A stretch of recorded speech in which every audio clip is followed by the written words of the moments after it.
Minister Desmond Lee.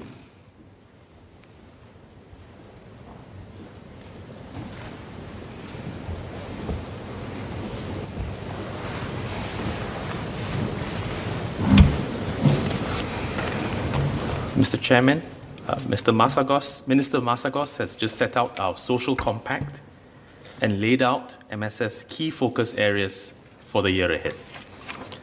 Let me now expand on how we intend to integrate social services and transform our social safety nets in Singapore. COVID-19 has had a profound impact on societies all over the world, but it has also brought out the best in Singaporeans. In the past year, many more Singaporeans stepped forward. Government, community, and corporates partnered one another to support our neighbours, our friends, and fellow Singaporeans. At MSF, my colleagues have been working hard to strengthen and transform our social safety nets. This transformation is guided by our 3 C's principles. First, providing comprehensive support not only downstream when issues occur, but also going upstream to identify and tackle root issues. Second, ensuring that help is convenient by putting individuals and families that we serve at the center and organizing support around their needs. Third, coordinating ourselves by building strong partnerships and networks anchored in local communities. This foundational work served us well when COVID-19 struck, especially during the circuit breaker. One example was the Peers Network, which stands for Partners Engaging and Empowering Rough Sleepers. With your permission, sir, may I display some slides on the LED screen? Please. Thank you, sir. Now, the Peers Network was officially formed in July 2019 and includes social service agencies, community groups, and government agencies. Some are befrienders. Others offer their premises as safe, sound sleeping places, or S3Ps for short. And these provide localized interim shelter. Officers from MSF and MND join the partners' outreach walks to offer assistance. They work closely with Peers members to support homeless rough sleepers with housing needs. Early last year, there was an urgency to provide shelter to rough sleepers because of COVID-19. For their safety, we needed to find rough sleepers safe shelter quickly. MSF called for more groups to open their premises as S3Ps. Over 40 organizations answered our call, and this was a 6-fold increase from pre-COVID times. We also worked with HDB to provide vacant flats as temporary safe sound sleeping places. The network has sheltered about 900 rough sleepers since April 2020. MSF also set up 2 new transitional shelters in January this year, and about 250 residents from safe sound sleeping places have moved into new transitional shelters. The eventual goal is to help them address their underlying social issues and achieve longer-term stable accommodation. Another example was the outreach efforts to households living in rental flats, which commenced last June. We wanted to ensure these households were coping well with the pandemic, as they were much more vulnerable, and to offer support where necessary. We activated the SG Cares community networks to support this outreach. The local networks were started in 2018 to bring together the social, health, and community sectors in each town to strengthen social, health, and community integration. The networks were quickly mobilized. MSF, PA, MCCY rallied community partners, social service agencies, corporates, and some 900 volunteers to reach out to 50,000 rental households. We managed to offer timely support, especially to households who were suffering but had not yet reached out to seek help. We referred 5,000 households in rental flats to various agencies for further healthcare support, counseling, employment and financial assistance, and so on. Now, these examples demonstrate clearly how important networks of trust are during a crisis. Ms. Joan Pereira and Ms. Denise Phua asked, how we work with social service agencies and community partners to deliver social services in a coordinated manner. Now, our approach has been to organize our support around each family's needs and practice what we called the 3 Cs earlier. And to achieve this, MSF has trained nearly 4,300 officers to assess underlying issues and to deliver more comprehensive support. Frontline officers can connect those in need to relevant support if the family's issues go beyond their own agency's remit. This shift, which is work in progress, emphasizes a family-centric approach instead of adopting an agency-centric lens. We will be training community partners and volunteers next, who are important touchpoints to render even more comprehensive support. Now, besides building capabilities, we have also integrated processes. Now, one example is a plan that Minister of State Faisal Ibrahim mentioned to strengthen information exchange between the Singapore Prison Service and the FSCs. He described this during the MHA COS. This enables offenders' families to receive timely support from FSCs and community partners. Now, another example is Streamlined Assessment Protocol, or SAP, that allows ComCare clients to access other forms of help schemes more easily. They now qualify for medical assistance at public healthcare institutions, childcare subsidies, and MOE financial assistance without having to be repeatedly means tested. MSF is working with other agencies to set up new protocols so that clients can seamlessly access assistance via other agencies beyond the SSOs. Now, Mr. Donwy had suggested making the help-seeking process more seamless for low-income vulnerable families by sharing data across ministries and integrating the application processes. This is indeed something we are working on with the relevant agencies. We will make better use of data and technology to improve our clients' experience and our officers' productivity. Today, some clients have to repeat their circumstances and submit similar documents repeatedly to apply for different schemes from different departments. Officers often spend time collecting information that's already available with another agency. This time can be better spent building trust and rapport. Now, the systems enhancements that we mentioned at last year's COS to improve data sharing between agencies are coming on stream this year. One platform is what we call One Client View, or 1CV, which was rolled out last month to officers from 12 agencies.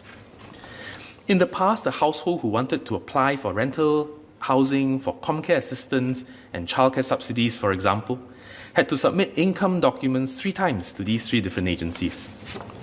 With One Client View, the family can do away with these submissions and simply give consent for agencies to retrieve the information through this platform. One Client View has multiple levels of safeguards built in to ensure that such personal data is kept safe. Another platform called Case Connect will be rolled out in phases from June this year. Today, collaboration takes place over different modes: emails, phone calls, messages, handwritten notes. You get the point. Valuable information can get lost when caseworkers change or new partners come on board. And you can imagine many agencies are involved. Case Connect will allow frontline officers and caseworkers to make referrals, share assessments and updates, and coordinate with other partners on a single platform. And to reduce the administrative burden on frontline officers and our social service agency partners, we have integrated the systems with single sign-in and will progressively build system linkages. So not just focusing on our clients, but ensuring that our frontline, both in government and in the social service sector, they find it meaningful, they find it seamless, they find it integrated for themselves too. Now, case coordination can become challenging with more partners involved. To drive integration, we will take a regional approach to organize key social services. Because in reality, if you ask the different agencies, they tend to serve the same families, the same households, in the same locality. Our aim is to have a common set of partners serve the same community in the same region. This helps to reduce coordination costs and promote better integration across agencies. We have been organizing many of our programs with this regional approach in mind. These include Kickstart and Community Link or ComLink, which Minister Masagos had shared about earlier. We will also set up Regional Strengthening Families Program at FSC to support early risk and stressed families. Minister of State Shun Xieling will elaborate more later. These programs will be organized along SSO regional clusters so that agencies can easily work with the partners in the same region, build relationship among each other, to convene case discussions and coordinate support. In turn, this strengthens the SG Cares community network in each town. Now, during the Emerging Stronger conversations that we've had, many Singaporeans expressed their desire to build a society that cares even more deeply for the vulnerable and less privileged. Mr. Seah Kiam Peng also asked how we will build stronger partnerships with the community to support those in need. We will strive to achieve this through the SG Cares community networks. This is a Singapore Together Alliance for Action, or AFA, which focuses on prototyping new ideas to solve problems.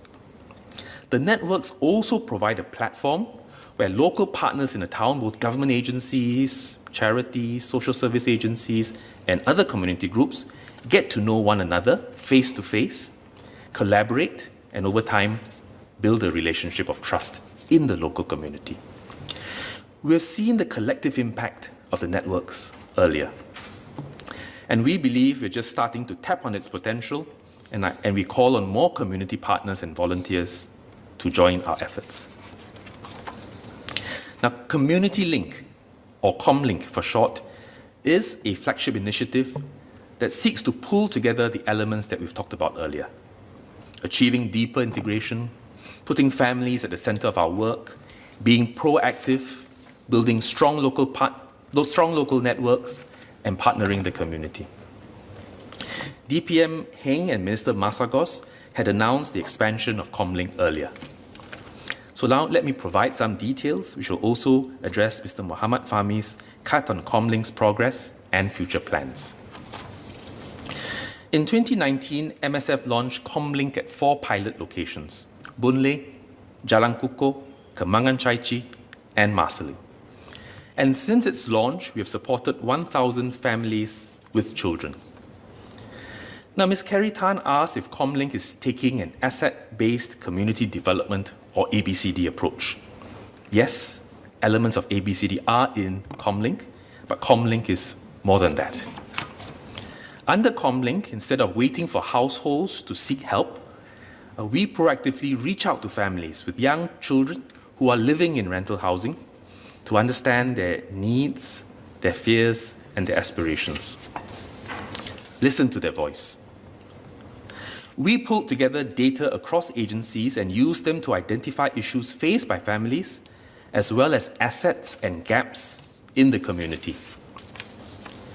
Community partners came together to coordinate support for families with complex interlocking issues. We came up with common action plans and journeyed with the families to support them in achieving their goals. You can't rush this. It takes time. You have to journey with them. It may take months, it may take years, it may take even a generation, but we journey with them. We also partnered about 30 corporates, donors, and social service agencies, and 240 volunteers to mount some 60 ComLink programs specifically tailored to meet the families and the community's needs. So data-driven needs identified by our outreach to the families, hearing and listening to them, and then tailoring those support. Our objective is to systematically uplift families with children living in rental housing and support them towards stability, self-reliance, and social mobility. Now, let me illustrate with one example. Now, Theresa is a single mother with 2 children and had difficulty holding down a stable job because of the difficulties she faced. Ever since the SSO knocked on her door 2 years ago as part of ComLink, Teresa gradually opened up to share her challenges and aspirations of becoming a childcare teacher and her hopes of owning her own HDB flat. Her social worker and community partners came together, provided her coordinated support, and worked out with her a case plan, a progress plan, a roadmap. Today, Teresa is a confident parent with stable employment who contributes back to her own local community. Her 2 children regularly attend ComLink programs. We want to empower more families like Teresa's. We will therefore scale ComLink across Singapore over the next 2 years to cover all families with children living in rental housing.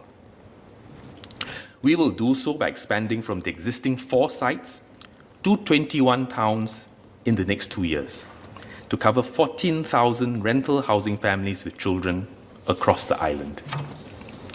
The SSOs will continue to drive this effort with relevant government agencies, social service agencies, and community partners through ComLink alliances. As we step up efforts to do more for vulnerable Singaporeans, we need to redesign the way we deliver services. This is a natural evolution of the social safety nets that Minister Masagos had set out in his opening frame. And what is this new way of delivering social services? First, streamline outreach efforts so that families are not overtaxed by various agencies and interventions. Second, align agencies to a common set of outcomes centered on the families so that families are not pulled in different directions by different agencies and charities.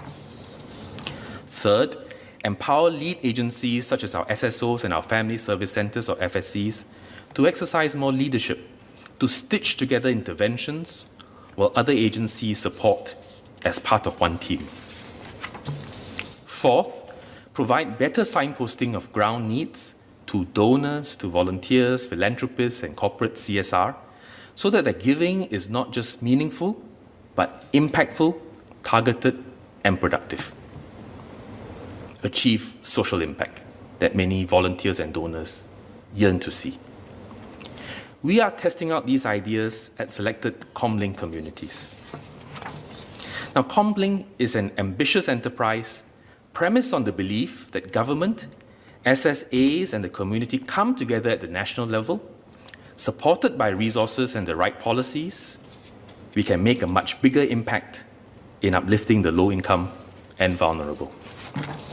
Social sector practitioners have told us that what we're trying to achieve is critically needed. In fact, we're doing this because of their sound advice and guidance over the years. They tell us it's much needed, but it's not easy to achieve. We must confess that with no precedent to rely on, we are feeling the stones as we cross the river. But I'm confident that we can cross the river to the other side because of our common desire to build a society that cares more deeply for those who have less and want to roll up our sleeves, make an impact, and see the difference. We need to do this together. And so Minister Masagos, MOS Sun Sheling, Paulsec Eric Choi, and I would like to invite Singaporeans to be a part of this movement on the ground. Those who are keen to join us can approach a volunteer centre set up by MCCY in your town or sign up through volunteer.sg portal. My colleagues and I look forward to working with more of you to build a Singapore where no one is left behind.